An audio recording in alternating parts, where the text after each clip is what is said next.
Hello everyone, welcome to Guruji Coaching. So today we'll be starting a series of class 9th English. तो सबसे पहले तो हम moments book ही start कर रहे हैं. चैप्टर 1 है द लॉस्ट चाइल्ड. जैसे कि इसके नाम से ही पता चल रहा है, लॉस्ट चाइल्ड जो है एक ऐसी स्टोरी है जिसमें एक बच्चा होता है, वो अपने पेरेंट्स के साथ एक फेयर में मेले में जाता है और वो वहां पे खो जाता है. अब उसके साथ वहां पे क्या क्या चीजें होती हैं, कैसे कैसे वो उन चीजों को टैकल करता है, क्या क्या फेस करता है वो उस मोमेंट ऑफ टाइम में, उस पीरियड ऑफ टाइम में, वो सब हम इस चैप्टर के अंदर पढ़ेंगे. पहले इसका एक शॉर्ट इंट्रोडक्शन पढ़ लेते हैं चैप्टर का. A child goes to a fair with his parents. एक बच्चा है, वो अपने पेरेंट्स के साथ मेले में जाता है. He is happy and excited and wants the sweets and toys displayed there. वो बहुत खुश है, बहुत एक्साइटेड है, और उसको वहां पे जितने भी स्वीट्स और टॉयज दिख रहे हैं वो उसको लेने हैं, उसको चाहिए. बट उसके जो पेरेंट्स हैं वो उसको खरीदने के लिए मना कर देते हैं. Why then does he refuse when someone else offers them to him? तो someone else यहाँ पे एक ट्विस्ट आता है, एक थर्ड पर्सन का. वो उसको ये सारी चीजें ऑफर करता है वन बाय वन, लेकिन वो बच्चा जो है वो ये सब चीजें लेने से ही रिफ्यूज कर देता है. क्यों कर देता है, ये हम इस चैप्टर के अंदर पढ़ेंगे. क्योंकि देखो, बच्चे तो बहुत नादान होते हैं, उनमें ज्यादा अक्ल होती नहीं है. उनको कोई भी चीज बहला फुसला के दे दो, वो उसके पीछे कुछ भी करने को तैयार हो जाते हैं. अब उस बच्चे ने मना क्यों करा ये सब चीजों को लेने से, जबकि वो उसको तो ये सारी चीजें चाहिए थी. वो इतना फैसिनेट हो रहा था टॉयज को देख के, स्वीट्स को देख के, उसका मन था ये सब चीजें लेने का. बट उसके पेरेंट्स तो दिला नहीं रहे थे उसको. तो पढ़ते हैं आगे की story. It was the festival of spring. Okay, तो जो स्प्रिंग का फेस्टिवल होता है ना, बेसिकली बहुत सारे विलेजेस में, बहुत सारे टाउन में मनाया जाता है. स्प्रिंग जो होती है हमारी विंटर्स के बाद आती है. मतलब इस स्प्रिंग के टाइम पे जो होता है ना, बहुत ही मॉडरेट वेदर होता है हमारा. ना ज्यादा ठंड होती है, ना ज्यादा सर्दी होती है. लोगों को घर से बाहर निकलने में बहुत अच्छा लगता है, क्योंकि सर्दियों में तो मोस्टली लोग घर के अंदर ही रहते हैं, ठंड ज्यादा पड़ती है. गर्मियों में भी ऐसा ही होता है, जब गर्मी ज्यादा पड़ती है लोग घरों से बाहर निकलना अवॉइड करते हैं मोस्टली. तो स्प्रिंग का सीजन एक ऐसा होता है जहाँ पे बहुत ही अच्छा वेदर होता है, लोगों को बाहर घूमना अच्छा लगता है. From the wintry shades of narrow. Okay, तो विंटर जो होती है वो उस टाइम पे प्रॉपरली खत्म नहीं होती. थोड़ा थोड़ा लाइक मिस्ट फॉग रहती है उस टाइम पे, स्प्रिंग के टाइम पे. सुबह के टाइम कह लो, रात के टाइम कह लो, ठंड रहती है. दिन के टाइम नहीं रहती है इतनी. Narrow lens and allies. Okay, तो इस चैप्टर के अंदर ना बहुत सारे न्यू वर्ड्स हैं. तो उसके भी हम मीनिंग एक एक करके पढ़ेंगे, क्योंकि आपको ये वर्ड सीखने भी बहुत जरूरी है. बड़ी क्लासेस में आप अगर वही बेकार सी टूटी फूटी इंग्लिश लिखोगे तो आपके मार्क्स अफेक्ट हो सकते हैं उससे. एलिस, एलिस जो होता है, हम स्ट्रीट्स को बोलते हैं, गलियों को. एमर्ज का मतलब होता है कोई भी चीज अपीयर होना. गेली, क्लैड एंड ह्यूमैनिटी. क्लैड हमारे क्लोथ होते हैं, ह्यूमैनिटी मतलब ह्यूमन बींग्स. गेली का मतलब होता है बहुत ही ज्यादा खुश, और लाइक कोई भी चीज को हम ऐसे एक्सप्रेस करते हैं ना, बहुत ही खुशी के वे में, बहुत ही जॉयफुल वे में. वो हमारा गेली का मतलब होता है. लोग जो हैं वो अपने घरों से बाहर निकल रहे हैं, गलियों में घूम रहे हैं, दिखाई दे रहे हैं, बहुत खुश हैं. उन्होंने नए नए कपड़े पहने हुए हैं. ठीक है. Some walk, some rode on horses. कुछ लोग जो है वो पैदल चल रहे हैं, कुछ जो है वो अपने घोड़ों पे बैठे हुए हैं, कुछ जो हैं वो अपने बैम्बू और बुलक कार्ट्स, बैम्बू की जो कार्ट्स होती हैं और जो घोड़ा गाड़ी, बैल गाड़ी, ये सब होती है, कुछ लोग उन पे आ रहे हैं. वन लिटिल बॉय रैन बिटवीन हिज फादर्स लेग. एक छोटा सा बच्चा है, वो अपने फादर्स की लेग के बीच में से भागता हुआ जाता है. Brimming over with life and love. Okay, तो अब हम ब्रिमिंग का मतलब समझते हैं. ब्रिमिंग बेसिकली क्या होता है. ये मेरा सपोज एक ग्लास है, ये मेरा एक ग्लास है, और ये जो है ये इसकी ब्रिम है. तो अगर मैं बोलूंगी कि ये ग्लास जो है पूरा ऊपर तक भरा हुआ है, इंग्लिश में हम बोलेंगे इसको, तो हम बोलेंगे कि this glass is full up to the brim. तो ये इसकी ब्रिम है. तो बेसिकली ब्रिमिंग का मतलब यही होता है कि फुल ऑफ. वो जो बच्चा है वो फुल ऑफ लाइफ है, फुल ऑफ लाफ्टर है. उस बच्चे को फेयर में जाके, मेले में जाके बहुत मजा आ रहा है. उसकी उसको ऐसा लग रहा है उसकी लाइफ में बहुत खुशियां आ गई हैं, बहुत खुश है वो बच्चा ये सब चीजें देख के. अब आगे क्या होता है, just give me a minute. Okay, next page.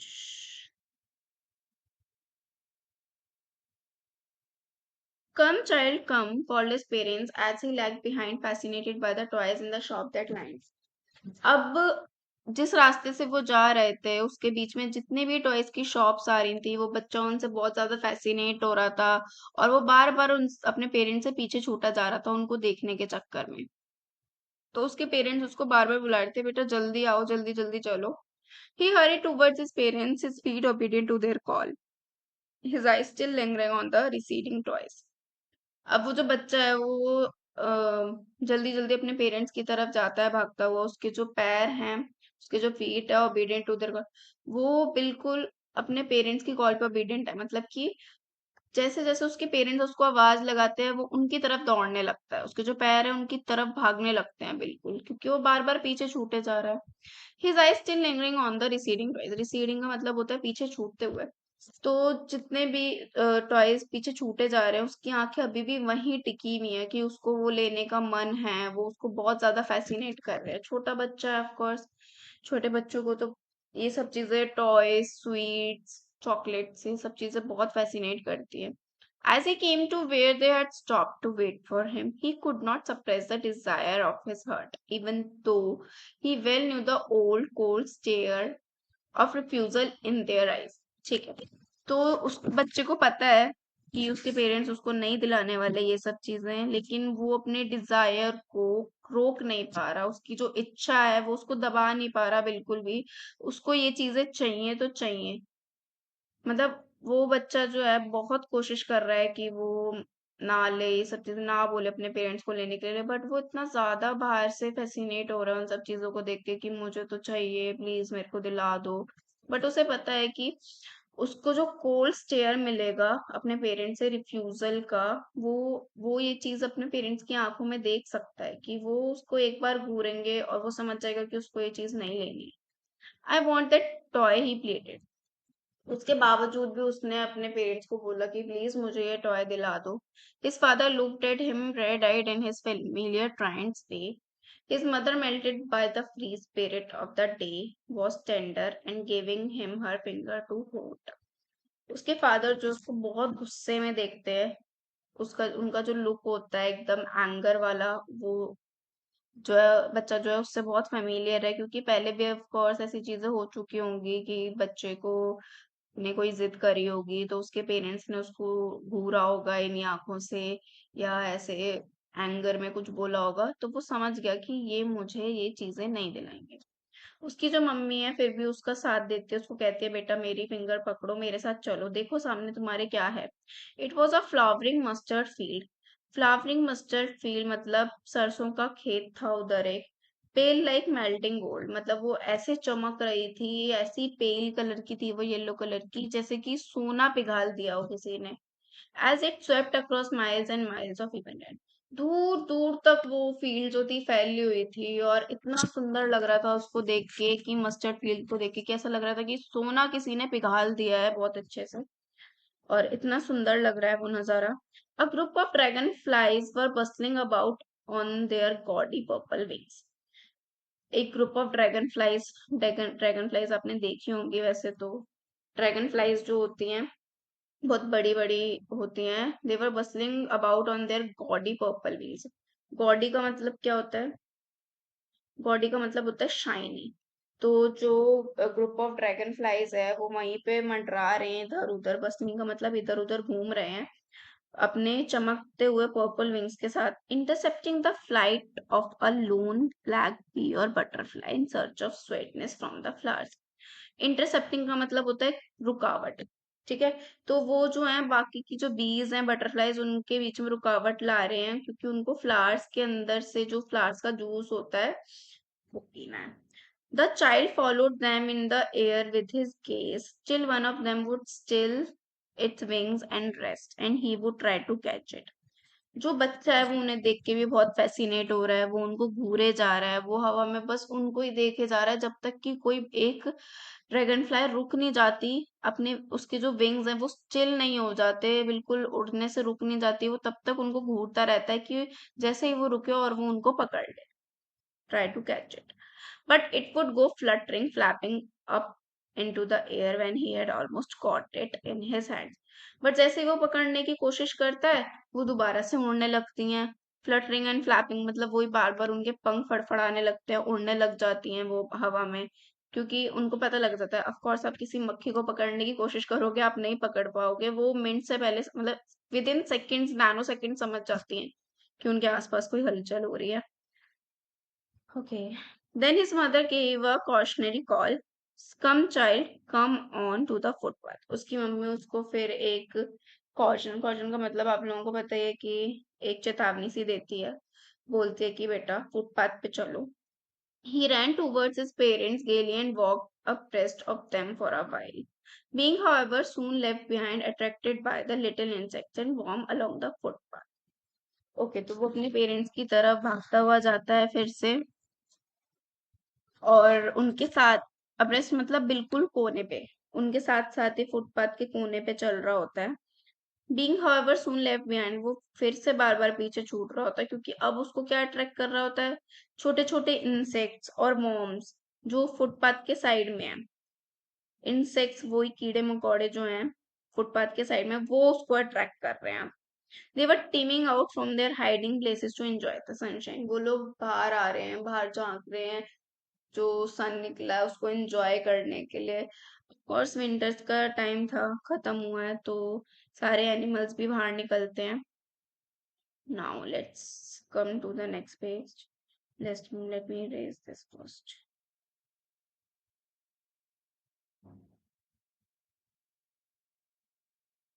Hmm.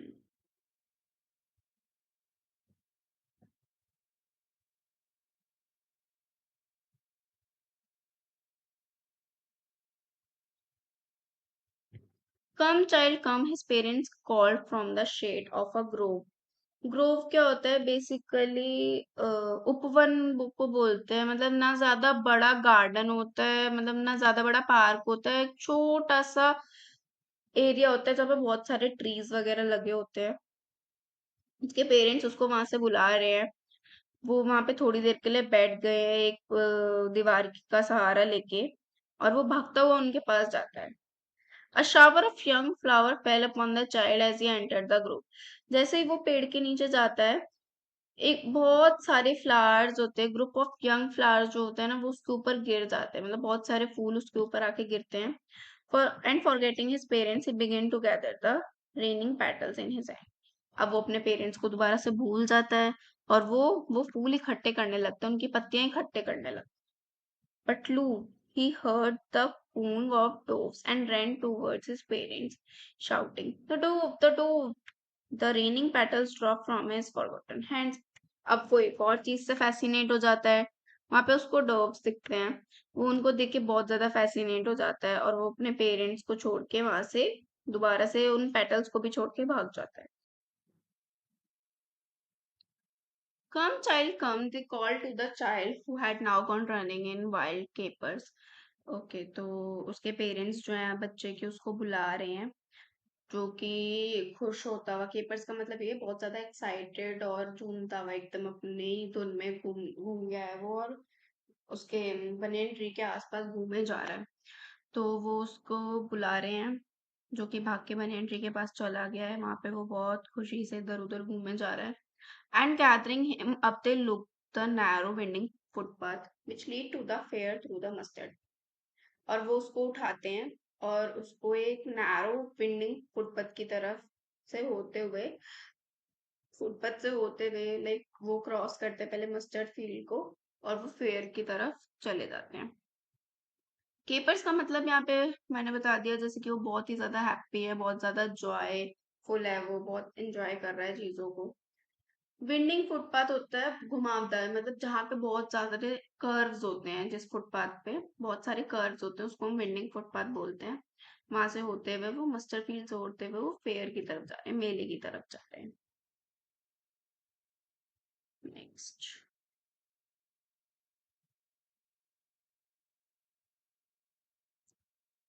As they neared the village, the child could see many other footpaths full of throngs. Throngs मतलब भीड़, लोग बाग, भीड़ से भरा भरी हुई चीजें, फुटपाथ. जैसे ही वो विलेज के पास पहुंचते हैं, बच्चे को और ज्यादा भीड़ से भरे फुटपाथ दिखते हैं. Converging to the whirlpool of the fair.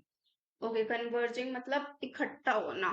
अब जैसे कि यहाँ पे ये है मेरा वर्पूल, इसको बोलेंगे। ये एक सर्कल सा बना दिया मैंने इधर, और ये एक फुटपाथ है, फिर ये एक फुटपाथ है, और फिर ये एक फुटपाथ है। मतलब बहुत सारे जो फुटपाथ्स हैं वो एक इधर आके एक सर्कल पे एक पॉइंट पे आके मिल रहे हैं।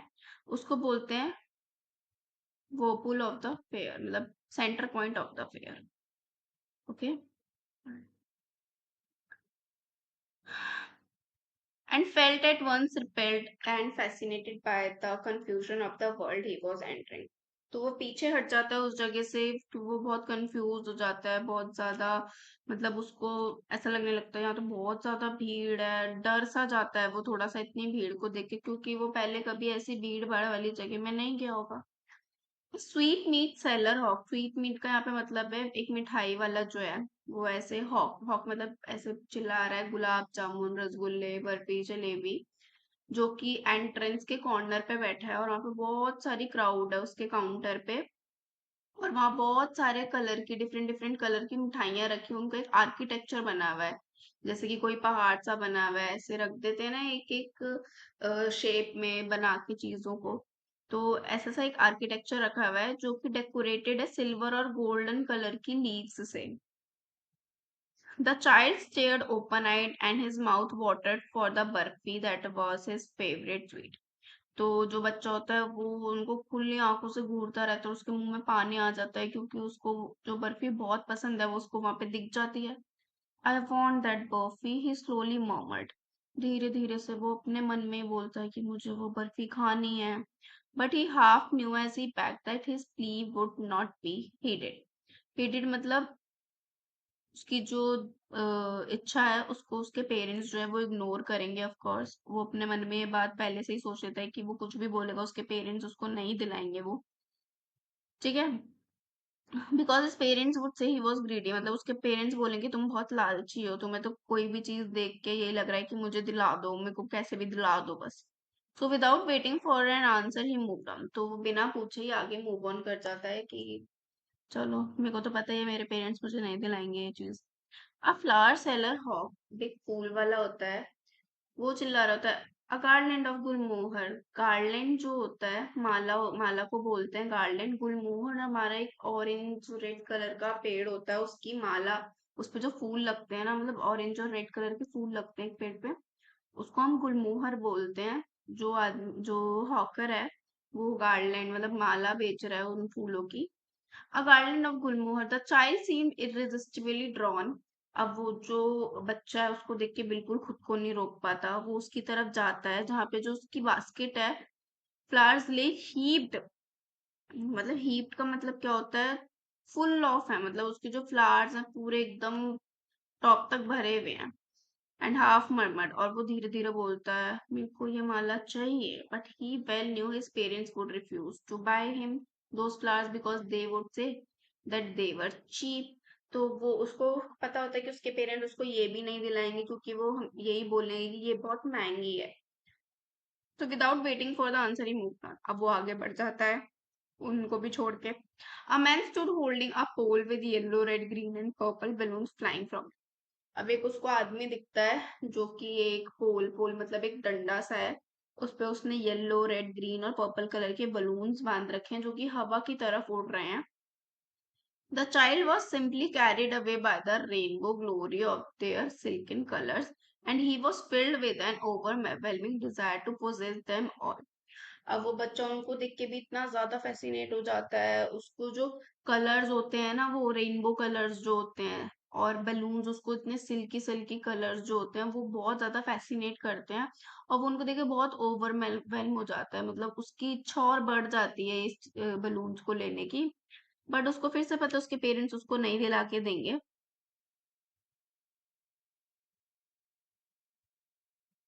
उसके पेरेंट्स उसको फिर से ये सारी चीजें, बलून्स, जब जो उसको फैसिनेट कर रहे हैं, वो उसके पेरेंट्स उसको दिला के नहीं देंगे।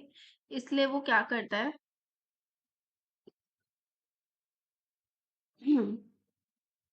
ओके तो कहाँ पे थे हम।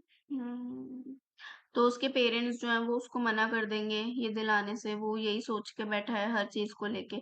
उसके पेरेंट्स उसे बोलेंगे he was too old to play with such toys. उसके पेरेंट्स यही बोलेंगे उसको कि वो जो है अभी बहुत बड़ा हो चुका है, इन सब चीजों से खेलने के लायक नहीं है। So he walked on farther. Okay, farther मतलब वो लोग और थोड़ा दूर चल के जाते हैं। A snake charmer stood playing a flute to a snake which coiled itself in a basket.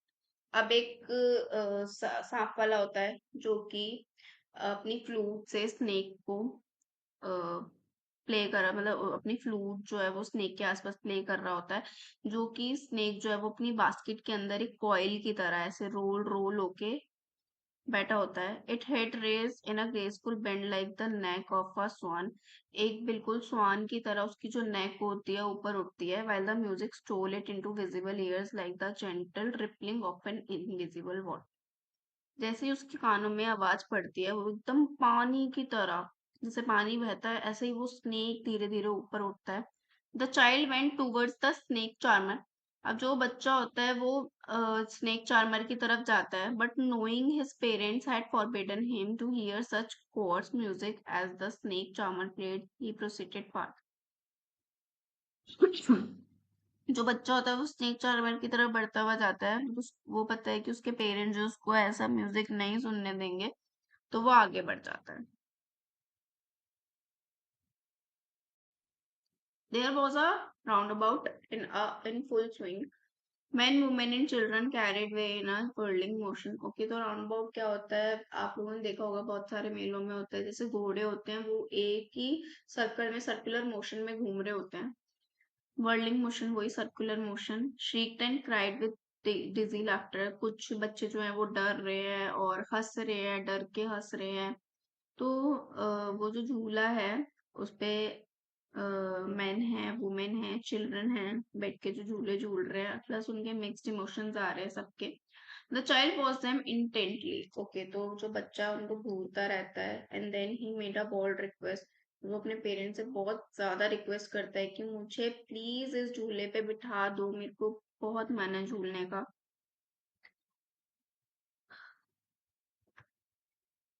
Let's is it okay? Now let's move further. Again, there was no reply. He turned to look at his parents. Okay, तो जो बच्चा है उसको कोई जवाब नहीं आता उसके पेरेंट्स की तरफ से, तो वो पीछे मुड़ के देखता है और देखता है कि उसके पेरेंट्स है ही नहीं उसके पीछे। वो इधर उधर देखता है, वो उसको कहीं नहीं दिखते। पीछे देखता है, उसको नामो निशान तक नहीं दिखता अपने पेरेंट्स का। A full deep cry rose within his dry throat, and with a sudden jerk of his body, he ran from where he stood. अब वो बच्चा एकदम से बहुत ही ज्यादा हाँ, परेशान हो गया है। बहुत ज्यादा उसको ऐसा फील हो रहा है कि मैं खो गया, मेरे पेरेंट्स कहाँ चले गए, एकदम से मैं घर कैसे जाऊं। मतलब मिक्स्ड फीलिंग्स आ रही हैं उसके अंदर भी कि ये क्या हो गया मेरे साथ, मैं अपने पेरेंट्स से कैसे मिलूंगा। उसका जो गला है वो एकदम सूख चुका है, उसकी बॉडी जो है वो एकदम जर्क हो गई। मतलब वो जहाँ खड़ा था वो वहां से भाग गया। फिर क्राइंग इन रियल फियर, बहुत ही ज्यादा डरा हुआ है वो कि उसने अपने पेरेंट्स को खो दिया है वहां पे। Mother and father tears roll down from his eyes. वो अपने मम्मी पापा को ढूंढते ढूंढते इधर उधर घूमे जा रहा है। बहुत ही ज्यादा उसका जो फेस है वो एकदम डर में डूब गया है कि उसकी जो आईज से आंसू रुक नहीं रहे हैं। फिर उसको एक पैनिक, मतलब एक अटैक होता है, पैनिक जैसे बच्चे होते हैं बहुत ज्यादा हाफ हाफ के रोने लगते हैं। He ran to one side first then the other. वो इस तरफ भागता है, उस तरफ भागता है, इधर जाता है उधर जाता है, सारी डायरेक्शंस में जाता है वो। Knowing not where to go, उसको नहीं पता उसको कहाँ जाना है और उसको उसके पेरेंट्स कहाँ मिलेंगे। He waved his yellow turban, came united and his clothes become muddy। उसकी जो टर्बन थी वो खुल सी गई थी और उसके जो कपड़े थे वो बहुत गंदे हो गए थे, मडी हो गए थे, मतलब मिट्टी सी लग गई थी उसके कपड़ों पे। Having run to and fro in a rage of running for a while, वो आगे पीछे भागता है जो डिफीटेड, पर उसको कोई नहीं दिखता, उसके पेरेंट्स का नामो निशान नहीं दिखता। बहुत सॉबिंग कर रहा है वो, बहुत ज्यादा ऐसे हाफ हाफ के रो रहा है। A little distance on the green grass he could see through his filmy eyes men and women talking. वो जो है अपनी आंखों से सिर्फ इतना देख पा रहा है कि फिल्मी आइज मतलब कि बहुत उसकी आंखें जो है वो बहुत रो रहा है, तो उसको थोड़ा थोड़ा जैसे आंखें खुलती है ना थोड़ी थोड़ी जब कोई रो रहा होता है, जस्ट लाइक दैट वो एक मैन एंड वुमन को टॉक बात करते हुए दिखता है। He tried to look intently among the patches of bright yellow cloth. वो और कोशिश करता है ज्यादा देखने की कि जो जिन्होंने ब्राइट येलो क्लोथ्स पहने, क्या वो उसके पेरेंट्स तो नहीं है, but there was no sign of his father and mother among these people. But उसको कहीं से कहीं तक उसके मम्मी और पापा जैसा कोई भी नहीं दिखता। वो बहुत कोशिश करता है उनको ढूंढने की, उनके क्लोथ्स से और हर चीज से, बट उसको कहीं ना उनका नामो निशान नहीं दिखता। Who seem to laugh and talk just for the sake of laughing. He ran quickly again, this time to a shrine to watch people seem to be crowding. Every little inch of space here was congested with men, but he ran through people's legs. बच्चा छोटा सा है, अब इधर इतनी सारी भीड़ है, इतनी सारी भीड़ है कि वो लोगों के बीच में से निकल के भागे जा रहा है इधर उधर। इस लिटिल सॉबलिंग मदर फादर, वो ऐसे रोते हुए मम्मी पापा चिल्लाया जा रहा है पूरे पैर में। Near the entrance of the temple, एक टेम्पल के बाहर जो भीड़ थी वो बहुत ज्यादा थी। मैन जसल्ड ईच अदर, धक्का मुक्की हो रही थी बहुत ज्यादा। Heavy man with flashing murderous eyes and hefty shoulder, तो बहुत भारी भारी कंधों के साथ, मर्डरस आईज मतलब बहुत डरावनी आंखों के साथ लोग थे, मतलब उसको दिख रहे थे वहां पे, और वो बहुत डर रहा था उनको देख के। After that the poor child struggle to thrust the way between their feet. कैसे भी करके उनके पैरों के बीच में से निकलता है, इधर उधर भागता है, ब्रूचुअल मूवमेंट्स होती हैं उसकी, मतलब उसको लग भी जाती है। He might have been trampled under foot, वो किसी के पैरों के नीचे भी आ जाता है। Had he not shrieked at the highest pitch of his father mother. A man in the surging crowd heard his cry and stopping with great difficulty lifting her up in a-। अब उसको एक man मिलता है जो कि उसको रोता हुआ देख लेता है और उसको बहुत ही मुश्किल से उसको ऊपर उठाता है अपनी गोदी में। How did you get here child, वो से पूछता है कि तुम इधर कैसे आए, तुम किसके बच्चे हो। The man asked as he steered clear of the must. The child wept more bitterly than ever now and only cried. अब वो बच्चा है वो बस रोए जा रहा है और बोल रहा है कि मुझे सिर्फ अपने मम्मी पापा चाहिए। The man tried to soothe him by taking him to the roundabout. जो वो मैन है वो बहुत कोशिश करता है उस बच्चे को चुप कराने की, और उसको झूले के पास लेके जाता है राउंड अबाउट पे, और उससे पूछता है कि क्या तुम घोड़े पे राइड करोगे। He gently asked as he approach the ring. The child's throat tore into thousand shrill sobs and he only shouted। जो बच्चा है वो और ज्यादा चीखने चिल्लाने लगता है, रोने लगता है कि मुझे मेरे मम्मी और मेरे को मेरे पापा चाहिए बस। उसके दिमाग में कुछ भी नहीं चल रहा होता कि उसको झूला झूलना है, अब उसे कोई कुछ भी ऑफर करता है।